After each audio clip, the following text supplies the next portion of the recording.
I think I think it's time to return back home. You blink, and suddenly Mido drops the words Debbie never thought she'd hear. I think it's time to go back home. That's it. No build-up, no gentle lead-in, just a cold, final statement right in the middle of what should have been a normal day.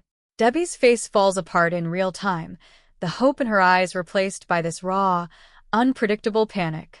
For a moment, the air feels sucked out of the room. Is this the end or just Mido's latest move in a toxic game? Why now? Just when it seemed like these two were finally moving forward after weeks of storms and stretched patience. Every fan glued to the episode probably let out a gasp, maybe even a laugh, but everyone stuck with the same question. What exactly could push a man to walk outright as his visa's clock is ticking and his fiancé is all in, even willing to ignore her own instincts? How did Debbie get here, holding on when there's nothing left to hold? You can see her searching his face, hunting for any sign that he'll take it back, make it a joke, offer her a reason to hope. But Mido's eyes don't give away a thing, except one fact. He is done pretending, and suddenly, she's the only one who didn't see this coming. Right now, the shock feels sharp, but if you watched last week, maybe you sense the ground shifting.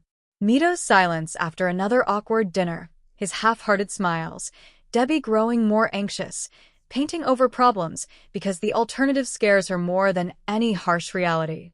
These days, her laugh sounds forced and her confidence gets thinner by the hour. Still, when he dropped his bombshell, it hit like a lightning bolt. Did Mido ever mean to try, or has he been waiting for the right moment to escape? None of this started today. The last episode ended on uncertainty, Debbie swearing things were better, insisting they'd found some new way to keep drama at bay. But if you paid attention, you noticed the cracks. Mido was distant, low energy around her, but suddenly animated about his acting dreams, barely looking at Debbie unless a mirror was near. He'd save his best smiles for himself, and when Debbie finally tried to get an answer about their future, he dodged, changing the subject or serving up a week, we'll see. The best this couple managed lately was small talk and long, loaded pauses. The energy in every room they entered was heavy with unsaid things. Debbie suppressing every doubt. Mido acting like he was just passing through, not building a shared future. The silence grew. Tension simmered. And all while the visa deadline crept closer. 25 days left, and still no ring, no proposal, not even a clear answer. Debbie wanted reassurance. Mido wanted acting lessons, paid for by her. Both were locked in a push-pull where neither was living in reality, only their own version of what they needed. What really led them to this, though? Did Debbie ignore every warning because she feared being alone, or did she convince herself Mido would change if she just kept saying yes? And why did Mido stick around after so many arguments, long after it was obvious he didn't feel the same way?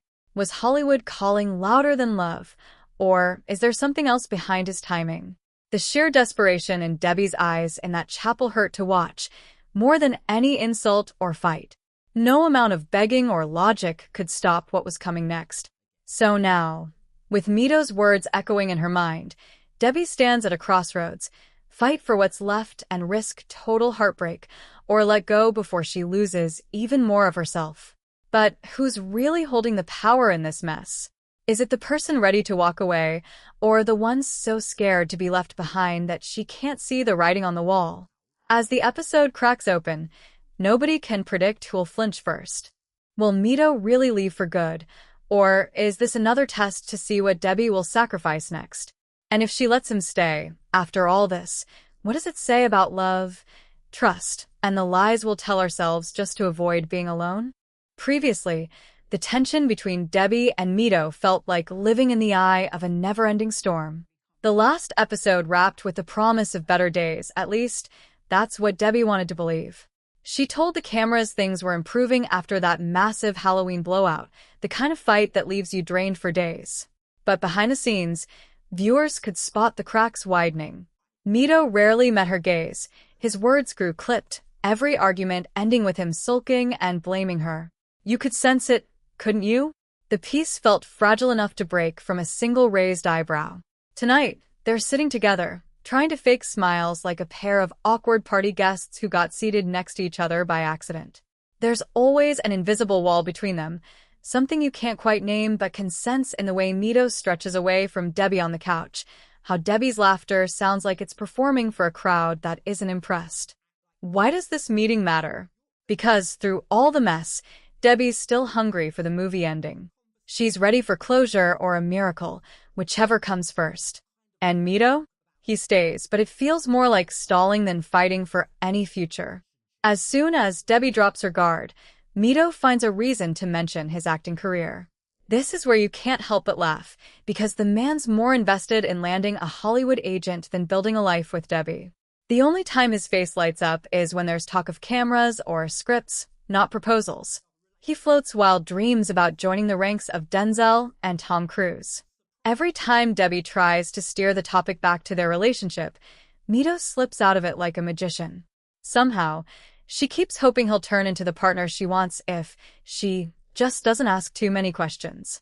But the mini cliffhangers come quick. Out of nowhere, Debbie confesses to the audience her method for maintaining the peace. Avoid all serious conversations, pretend everything's fine. Anyone who's ever been in a doomed relationship recognizes the tactic. It's the strategy of someone who'd rather lose themselves than lose someone else. You almost want to shake her shoulders, but everyone knows that when you're caught in this longing, logic becomes an ancient language. Mido, meanwhile, settles into his routines. He knows Debbie's pattern. She'll forgive, she'll wait, she'll foot the bill for his dreams if he tosses her just enough attention to keep her hoping. It's a lopsided arrangement, but it works as long as Debbie ignores her own needs. The longer they avoid the real issues, the more Debbie doubles down on small gestures, arranging sweet little dates, keeping conversations surface level, grinning through disappointment. Is any of this real, or is it all a performance pulled by two people terrified of the truth for opposite reasons? Mido's big swing at his acting dreams is as transparent as it gets. He tells Debbie about the Hollywood agent ready to sign him, once his English and acting skills improve. Funny how every step toward his goal requires something expensive, something only Debbie can provide. It's almost like every compliment he gets from strangers inflates his ego while shrinking Debbie's presence in the room. The love story morphs into a business arrangement where emotional payments keep the show running. All of it leads to a slow, creeping sense of danger. Even when the couple tries to play happy families, you see Mido's eye on the exit. But Debbie keeps looking for reassurance, holding out for a grand gesture that feels less and less likely each day. Just as they find a rare moment of peace, the ground shifts again. Mido's enthusiasm evaporates whenever the wedding is mentioned. His half-hearted nods and distracted expressions feel like foreshadowing, a countdown that only one person is keeping track of. Will Debbie finally confront what's happening, or does she slip deeper into wishful thinking the closer the deadline comes? Is Mido just tolerating these days until his real plan can begin, or is there something still anchoring him to Debbie that we can't see yet? One thing's clear, the safe, familiar script they cling to is over, and neither seems ready for their lines to be rewritten. The next move could erase any hope left between them. After Mido's announcement that he wants to head back home, the atmosphere in the apartment changes completely. Debbie tries to paste on that familiar smile, but her voice isn't steady, and everyone watching knows she's running out of cover stories. The sense of detachment from Mido only grows stronger. When he talks to her, his answers come slow and measured, heavy with the kind of sigh you give when you wish you were somewhere else. Debbie can hear it, but she answers with hope, convinced she can patch things up if she just finds the right words. You can almost see her bargaining with herself. Maybe if she gives it a few more days, he'll snap out of it. Maybe he'll realize what he's about to lose. Mido barely glances at her when she brings up anything about the relationship. Instead, he finds a dozen ways to steer the conversation to his acting dreams, telling her about the Hollywood agent and how close he feels to breaking through, like anything's possible if he just gets another chance. Every time Debbie tries to make it about us, Mido pulls it back to me. It seems obvious to anyone watching, but when you want something to work as badly as Debbie does, blindness is almost a comfort. Debbie still squeezes out hope, even when she's forced to admit that her fiancé's biggest smiles are saved for someone else, and that someone is him in the mirror. He tells her bluntly that learning English and acting are the next steps for his new life, though he doesn't volunteer any plans for the wedding or even for staying together. Debbie listens, eyes wide, nodding along in that anxious way people do when they're trying to see sunlight where there's only shadow. Does she believe what he says, or does she only hear what she wants? Every sentence digs her deeper, because if she lets herself face reality, she might not make it to the end of the visa clock. But here's the catch. She's not the only one aware of what's happening. Debbie openly shares how she avoids confrontation to keep Mido around, watching him more closely, trying to match his mood to her expectations. It's a moment that would sting any viewer who's ever been in her shoes, those moments where you know it's breaking, but you hope it's all up in your head. Mido sees it too, and his reaction is to pull away whenever things get heavy, acting less and less like a fiancé and more like a tenant planning his next move. The emotional suspense doesn't drop for a second. Their conversations split off into awkward silences, circling back to the same old questions. Are you happy? Do you want to stay? Debbie puts herself out there and gets nothing but lukewarm promises in return. If this was meant to be a couple falling back in love, no one told Mido. He sits, checked out, letting half-hearted affirmations fill the air, but never once reaching out first. Debbie grows more uneasy, desperate for even a crumb of warmth, something, anything, that feels genuine. And then, out of nowhere, Debbie proposes they look at a wedding chapel, an impulsive move that says everything about her state of mind. The look on Mido's face is pure fear, no masking it, not even pretending excitement. This is supposed to be the romantic payoff for everything they've suffered, but what viewers get is the opposite. A couple who can barely speak the truth aloud, each trapped in a performance neither wants to continue. With every step inside that chapel, Debbie's casual hope crashes into Mido's panic. You can feel it in the silence when she asks, "What do you think?" And he barely manages more than a nervous chuckle. If both are stuck in the same loop as before, Debbie overcompensating, Mido withdrawing, what makes this time different? Has anything changed? Or are they dancing in circles, only closer to the edge? The twist creeps in at the end of the segment, when even Debbie seems uncertain. She recognizes, if only for a second, that Mido's heart isn't here, but by then she's pulled him too close to the altar to back away. Both want something, but neither looks sure they want each other. The uncertainty is sharper than ever, and whatever's coming next isn't going to be gentle. The second Debbie and Mido's story aired, social media exploded. Within minutes, "Debbie Deserves Better" was trending. Fans who had quietly hoped for a miracle were dragging the situation across every platform. You saw posts ranging from pure sympathy to absolute disbelief. Some viewers wanted to scoop Debbie up and drive her away themselves, others roasted her, wondering out loud if ignoring red flags is now a romantic hobby. The mix was brutal, but nobody could look away. What is it that keeps so many people rooting for someone like Debbie, a woman who publicly admits she's avoiding the truth to keep her partner from leaving? Maybe because everyone knows someone who's handed out too many second chances, or maybe because, in a weird way, people like seeing love go sideways when they see the warning signs first. People started posting side-by-side shots of Debbie making excuses for Mido and Mido applying for English classes. The comments cut deep. "She's so desperate for love she'll overlook obvious signs." One tweet read. On Reddit, the debate raged about whether Debbie was being used or simply couldn't stand being single. Memes of Mido grinning at his reflection, captioned, "The only person he loves," made the rounds faster than spoilers. Some viewers said Debbie's willingness to bankroll Mido's dreams was her way of buying time, not love, while others thought she really believed things could change. The loudest voices kept asking, "How long do you wait for words that never come? If someone can't say, 'I love you' after months together, why keep hoping?" Still, a quiet group felt for Debbie, pointing out how hope can outlast any reason when the fear of losing someone is greater than the pain of being alone. It wasn't all sympathy, though. Some fans held Mido responsible, questioning what he ever gave Debbie except false hope and empty promises. "Can someone please tell me what this man brings to the table besides a bill for acting classes?" joked one account, racking up thousands of likes. Others, more cynical, argued both parties were using each other. Debbie, for a last shot at a fairy tale ending. Mido, for a stepping stone to something bigger.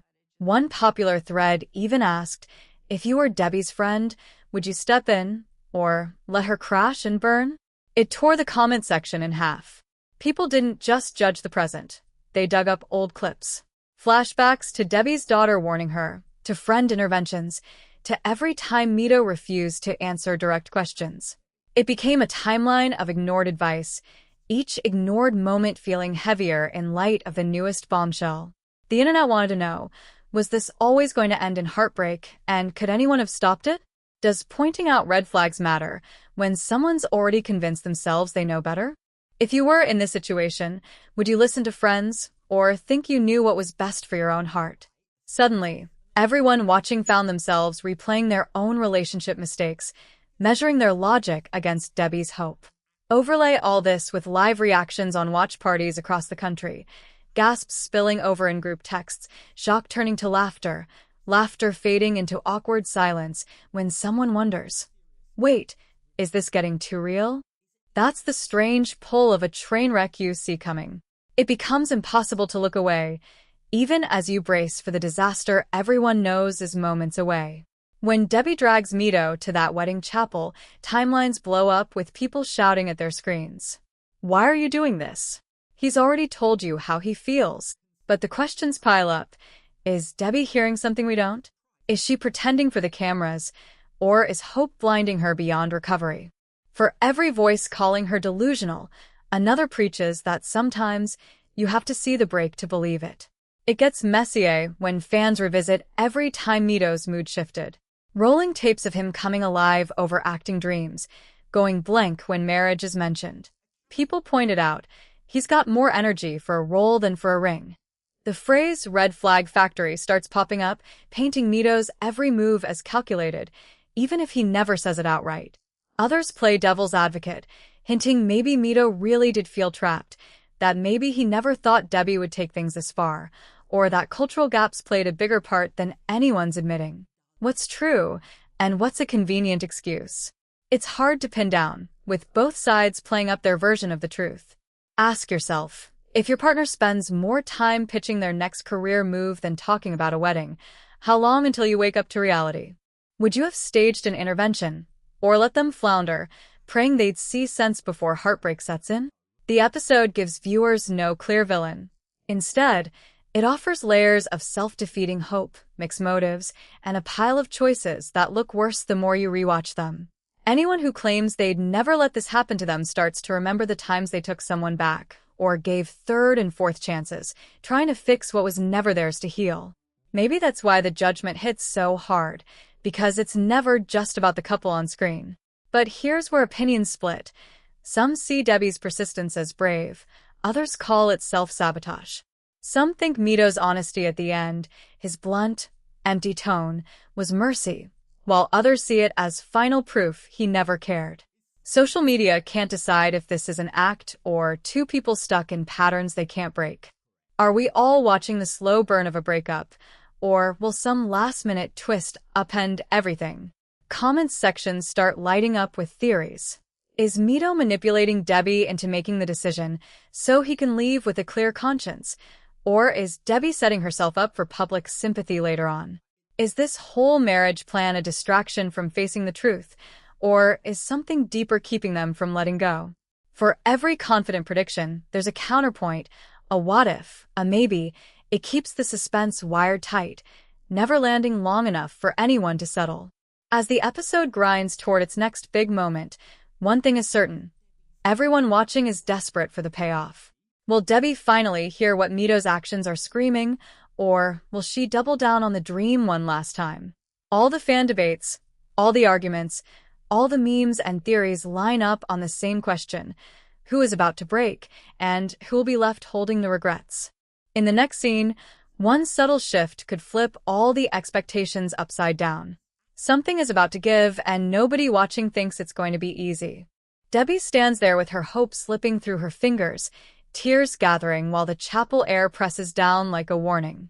She pulls Mido aside, voice trembling but determined to squeeze any sense of security from his cold responses. He looks away, silent, lost in thought or calculation, never quite letting her see if he's feeling anything at all. This is the edge she's been dancing around for weeks, and now it's here. Every rehearsal, every pep talk to herself gone. You sense she's holding on because letting go feels like defeat, but each second Mido refuses to reassure her, the message gets louder than words. It's the silence that stings the most. The memory of every ignored red flag piles up at once. The Halloween fight, the excuses, the way he never proposes, all the times he needed her for his next big move, but never met her halfway on anything that mattered. Red flags no longer flicker. They're waving in her face, and now even she can't pretend not to see them. Each denial costs Debbie another piece of her dignity, but still she asks, almost pleading, for Mido to explain how he really feels. He offers empty phrases, staring off, barely keeping up the script. To everyone watching, it's clear. Debbie's running on fumes, fueled by a hope that's starting to turn on her. Mido's detachment slices deeper than any rejection could. This isn't just a bad day for Debbie, it's the collision of every choice she couldn't bear to make. She traded heavy talks for shallow peace, warnings for one more chance, honest conversations for fantasy. Her heart's on the line while Mido weighs which city will get him closer to his dreams. What hurts now is seeing how far she's willing to bend, and how little he tries to meet her there. Is there a worse feeling than loving someone more than they ever intended to love you back? There's this raw honesty in her breakdown outside the chapel. You can see the moment realization sets in. She wants this to work so badly that she's willing to accept anything less than real love. The psychology is brutal. Debbie is proof that the lies you tell yourself for security can be so much more painful than facing the truth head-on. Her friends told her, her daughter begged her to listen, social media screamed at her to run. But nothing changes until you admit it to yourself. Mido, meanwhile, stays in control by doing as little as possible. He doesn't need to fight because Debbie's fighting herself on his behalf. That power, that quiet refusal to clarify his feelings, keeps Debbie trapped. He offers no new promises, no plans for the future, just vague hopes and reminders that he can't find himself here. All of this, wrapped in one last twist. Mido isn't saying he doesn't want Debbie, but he's not choosing her either. It's that in-between that chews her up, the hope, then the withdrawal, then the hope again. For a split second, it almost seems like Debbie's going to break the cycle. Standing in the aftermath of her heartbreak, she lays out her boundary. She claims she won't bankroll his acting classes unless there's proof of real commitment. But the thread is empty, and Mido knows it. The cycle starts again, suspense hanging, no clear ending in sight. Is this finally the turning point, or does she pull herself back into another round of wishful thinking? The only certainty as the episode barrels forward is that someone is about to face a truth neither wants to accept. The next step could shatter the fantasy for good or drag them both further into denial, and the room is charged with the feeling that one more twist is coming. The weight of everything hits Debbie all at once. Her shoulders sink lower, her hands shake as she dabs stray tears, and for a minute you see what it really costs to keep chasing a love story with only one lead. She thought saying yes to silence, yes to small talk, yes to someone who never met her needs would be enough to bridge the gap, but now even the gaps are too wide to ignore. Mido stands a few steps away, unmoved, watching her with the blank look of a man searching for the nearest exit. The moment stretches out, every second louder than the last. You want someone to say something real, to break the spell, but no one does. This is the fallout no one wanted, but everyone expected. Debbie is left with disappointment, not in one big explosion, but in all the tiny ways Mido failed her, and she failed herself. The hope she leaned on so hard was always balancing on a lie. It's a kind of heartbreak that lingers. There's no big villain, only choices that stacked up, one hesitation at a time. When Debbie finally asks outright if he wants to stay, Mido offers the flattest maybe, looking past her, almost tired of being asked. That answer tells everything about the power in their relationship. He didn't have to work for forgiveness. She offered it to him on a platter every single time, trading her pride for the fantasy that this story might still work out. The worst part is, Debbie knows all of this. She admits the pain, the desperation, and still clings to the hope that the next conversation will be the one where he finally says the word she needs. It's a cycle as old as heartbreak itself. Ignore the evidence. Double down. Wait for the miracle. But anyone watching this unfold knows miracles left the building a long time ago. Mido is chasing something else now, a life that doesn't include long talks or heavy feelings or Debbie's careful planning. He's building an escape plan while she's picking up broken dream after broken dream, hoping if she collects enough, something meaningful will finally stick. Everyone lost a little here. Debbie gave up her sense of security just for one more chance to be loved. Mido burned through his goodwill, left emotionally bankrupt, and still didn't get what he really wanted. The lines they drew in the sand blew away the moment the other person pushed back. Debbie's pain is the cost of believing words over actions. Mido's apathy is what happens when someone else is always willing to do the work for you. Neither one, and the relationship looks less like a partnership and more like a playground with no rules. But the show isn't finished with them yet. The visa clock is running out, and neither has made the final call.